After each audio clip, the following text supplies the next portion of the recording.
Hey guys, I welcome you all to my channel SSC Smart Classes for latest update and RTI reply। सबसे पहले आपको channel पे मिलते हैं तो प्लीज़ सब्सक्राइब ज़रूर कीजिएगा। तो यहाँ पे देखिए आपकी टाइम टू टाइम क्या होती है, कैडर रीस्ट्रक्चरिंग आपकी अलग अलग डिपार्टमेंट में होती है, चाहे वो इनकम टैक्स का डिपार्टमेंट हो, आपका CBDT या फिर आपका जो CBIC डिपार्टमेंट हो, तो उसमें टाइम टू टाइम एक कैडर रीस्ट्रक्चरिंग करते रहते हैं।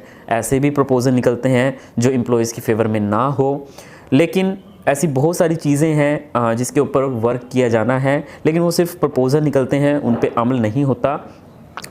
तो जो ITEF है वो हमेशा लगा रहता है कि एम्प्लॉयज़ की फेवर में, मतलब उनके फेवर में ही डिसीजन जाने चाहिए, तो वो उस चीज़ को रोक के रखता है कि ये आगे इम्प्लीमेंट ना हो, मतलब एम्प्लॉयज़ की फेवर में ही बात जानी चाहिए।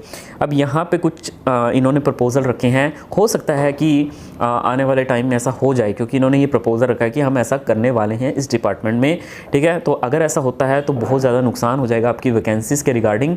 तो मैं आपको पूरी इन्फॉर्मेशन बता देता हूँ। With reference to the ongoing cadre restructuring exercise with the approval of competent authority, it has been decided to constitute a committee for studying and proposing on the various issues relating to the same, जो कि नीचे आपको दे दिए जाएंगे।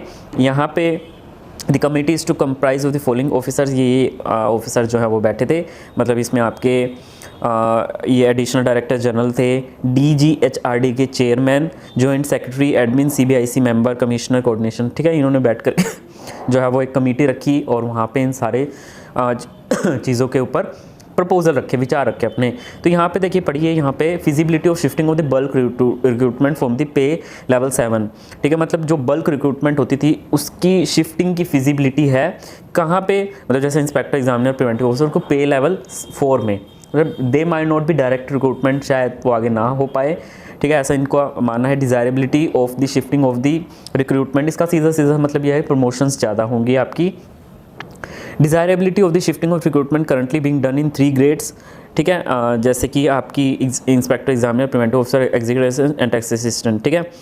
तो to a single grade, इसको single grade में shift करने का सोच रहे हैं, जो कि टैक्स असिस्टेंट, मतलब inspector, examiner, preventive officer, executive assistant, ये डायरेक्ट ना होकर के आगे प्रमोशन मिलेगी इनमें।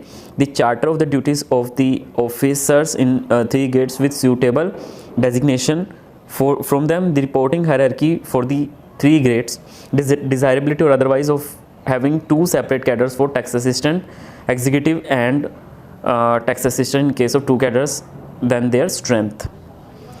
तो ये कुछ है। अगर आप इससे, आपको क्या लगता है इसके बारे में कि ये प्रपोजल किस तरीके का है, आपके फेवर में है या नहीं है, अपनी राय हमें कमेंट में ज़रूर दीजिएगा और चैनल को सब्सक्राइब कर लेना। धन्यवाद।